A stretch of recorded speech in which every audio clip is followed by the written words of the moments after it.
za mu iya koma gida inda gari ya yi lafiya, amma idan gari bai yi lafiya ba, domin babu yadda za mu iya muje. Ko a cikin state namu a Borno ma babu zaman lafiya sosai ba. Kauye mu ma babu kowa, sai tsuntsaye ne kawai da namomin jeji suna gudu yanzu a haka. Babu kowa a kauye. To amma idan Allah ya sa gwamnati ya duba ya gyara kasa, ai kowa yana bukatar zaman lafiya ne. To idan akwai salama kasa, ko arziki ma yana yawaita a kasa. Amma idan babu zaman lafiya, sai talauci ne ke tafiya a kasa.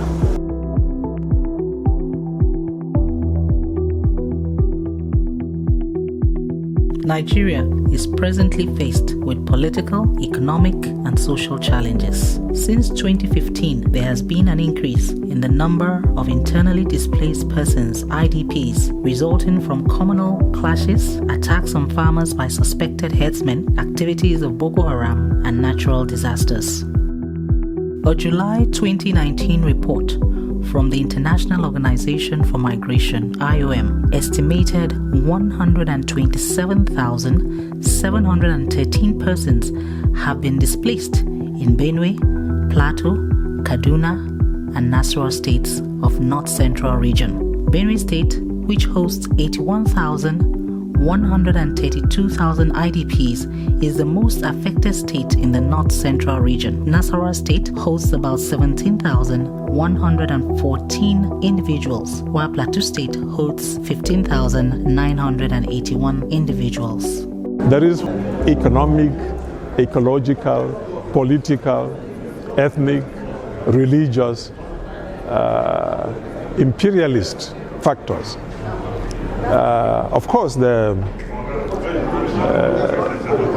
enterprise of herding in Nigeria is dominated by a particular ethnic group.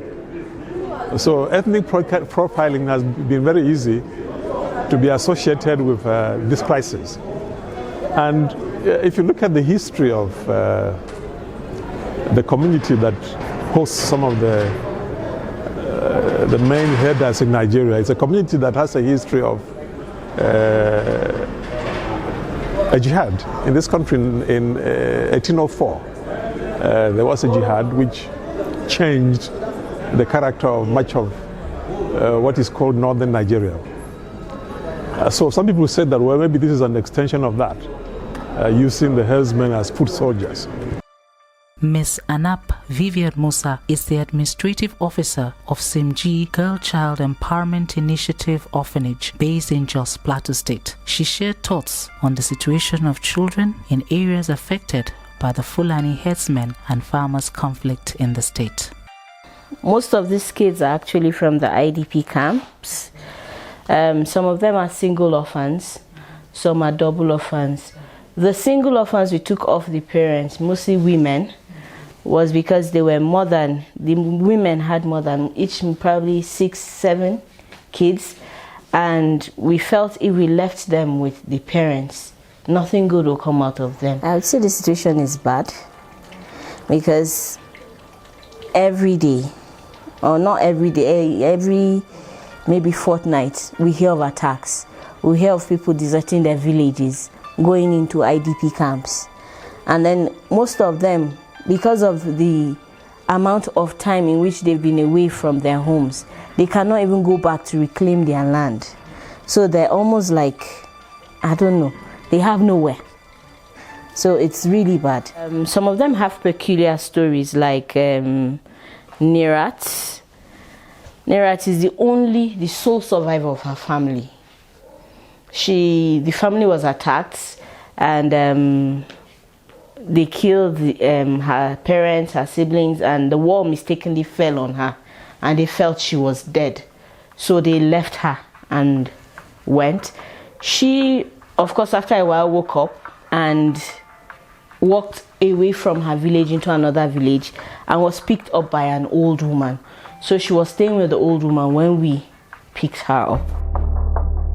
Daudu is a rural community on the outskirts of the Benue State capital, Makurdi. Since January 2018, it became a refuge for displaced communities from Nasarawa State and Benue State after a series of attacks by suspected Fulani herdsmen on New Year's Eve.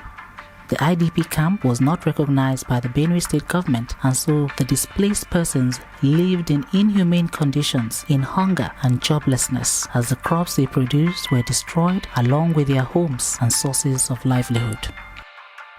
A day after celebration, we are at home celebrating our new year. Unexpectedly, Fulani came and attacked our family, killed a lot of souls. We decided to leave our environment without picking any of our properties. Thank God, with the God and work, we are here surviving, but the situation we're into is somehow critical. That time when Fulani come, nobody don't know. They sleep. I say one gun, they hear bagam. So Fulani come. My father tell me, say, sister, my pikin. Now Fulani come for this place. I tell him, say, it's like people they run. So my father tell me, say, my run. So some people when they sleep, you don't wake up on the time. Then Fulani kill them. That time when Fulani kill them, you call police or soldier. Before the time when soldier will come, Fulani don't run. Fulani started fighting with us. And we all lost our life, lost our properties, lost whatever we have. And our things all were born in the house. We could not be able to take it out so that we can survive, but the only way we have just to run and leave it there, because it does not carry our life.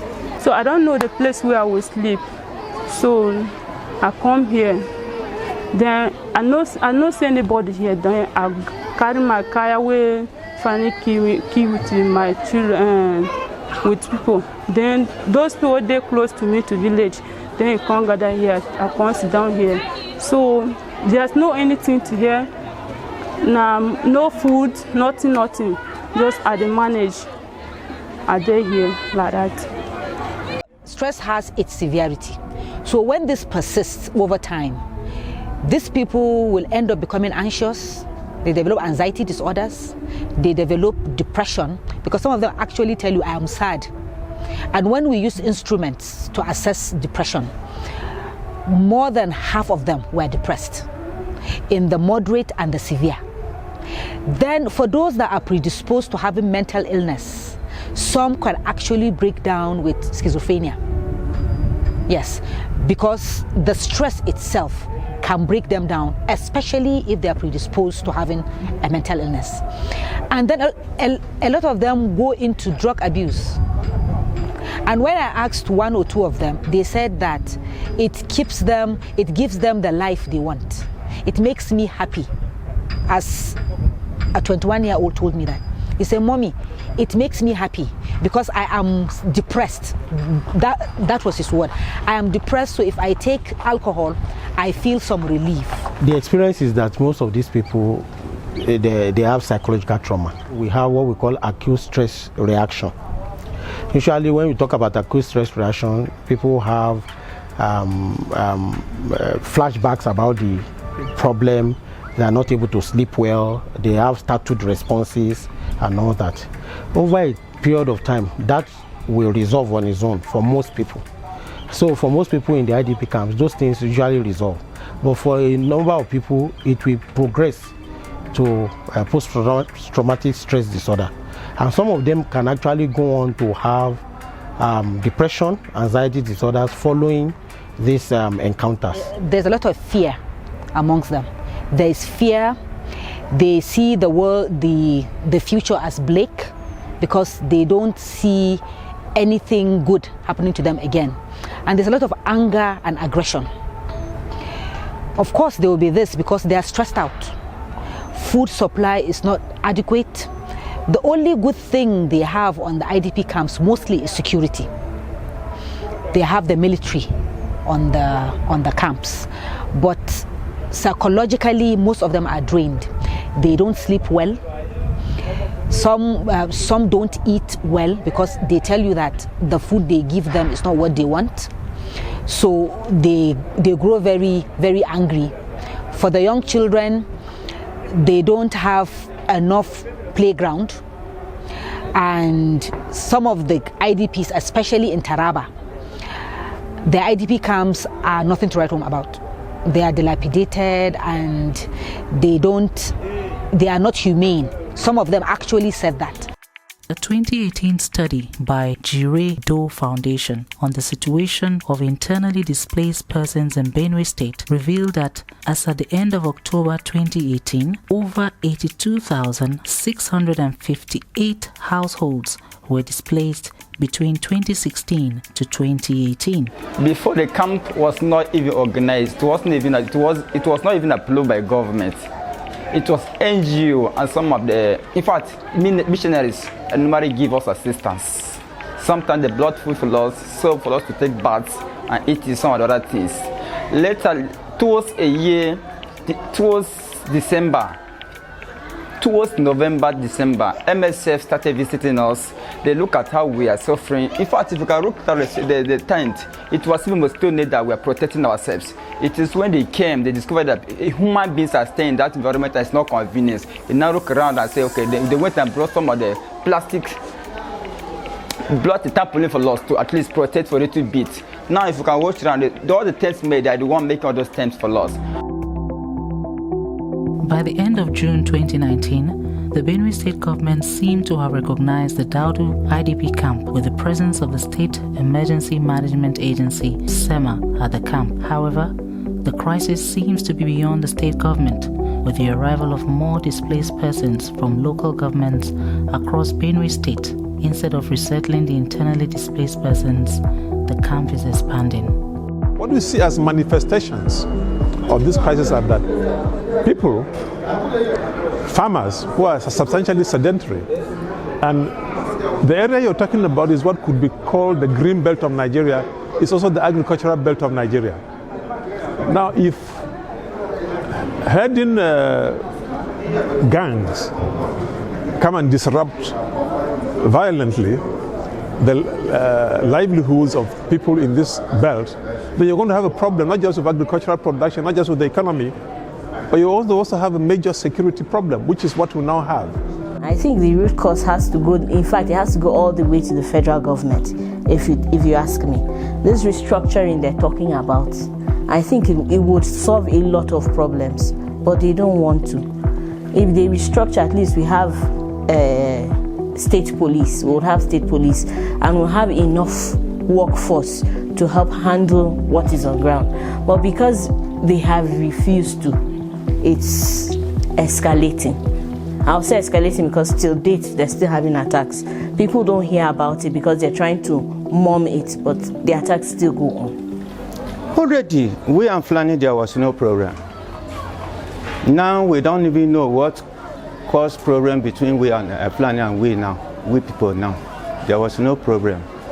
That is at the age of, when I was at the age of even 10 years, my forefathers were telling us, we and Fulani is like we are brothers and brothers. There was no problem. So this thing, it is even started at that of 2014. I did not even know the cause of how it even started. So now, I can't even know. I can't even tell you this is the cause of what brought this kind of crisis. It's only God that knows. We were living in good terms, but now we've been attempts going back to our villagers. But some of our relatives are attempts going back to our villagers. They are being killed. So we look at it around that even though we decided to go like this, some of our life will be off. And then the annoying part is the herders are still in their villages, claiming their houses, claiming their land, grazing on their land, and the government is not doing anything about it, not trying to resettle these people back. One of the IDP camps in Riom, in the town hall, has been standing as an IDP camp for over 6 years now. For over 6 years, the government has not been able to resettle people in their homes. They're still on the camp, and in their villages, you see this Fulani, sorry, I'm using Fulani, these headsmen moving around freely.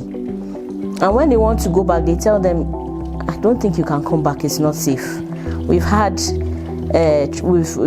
peace building meetings like that where the header will tell the villager that I don't think you can come back. It's not safe. I cannot guarantee your safety. I mean, this is their home. You've taken it from them. It's not fair. Government has to do more. One of the things is that once crisis situation starts, nobody can know the end of it. Therefore, government needs to do, the primary duty of government is the security and welfare of the people. So in a situation whereby during election period, you saw so many, what is it called now, security agents coming out, but when there are attacks, we don't see them. It shows you that there is negligence somewhere. And so government needs to take it more seriously. Look, the life of every Nigerian is important. You hear banditry, we give it different names just to suit our political inclinations, to deaden our consciences. Either you call it banditry, either you call it Fulani herdsmen, either you call it Boko Haram, either you call it intercommunal clashes. Lives are being lost. The manner in which we develop our livestock in Nigeria, is that the best mode of doing that? People have talked about ranching. What is wrong with ranching? I mean, to me, ranching suggests that you bring livestock into one community, a created community, that you are there, the livestock of health services, veterinary services, that within the ranches you are able to develop better quality of livestock so that their products are better. Their beef or meat or milk or butter or whatever they produce is of a better quality. The families of the herders themselves, their children can go to school. The adults can develop other skills. And you can actually also arrive at integrated farming, whereby the herders also farm and farmers also herd. If you're not doing that, then it doesn't suggest that anybody is serious about a policy that can begin to solve this problem. I want to go because this place that I am, I'm not farming, not doing anything. But it was the only school that I used to go. I'm not farming. When I'm in my village, I used to farm, do everything. We don't have a school building here. Just that cashew tree. When rain is falling, we don't used to come to school. We stay at home. I want to go back to village because by staying here, I don't believe I have the freedom of staying here as if I'll be going home. So the assistance we need from the government is, now the priority we need to get from him is to just tell us this is the time we have to live here, because as we are here, government is also taking care of us. So anytime we are just waiting for his own comment, to command. You know, his wish is our command. It is when he will say we should live here, then we go.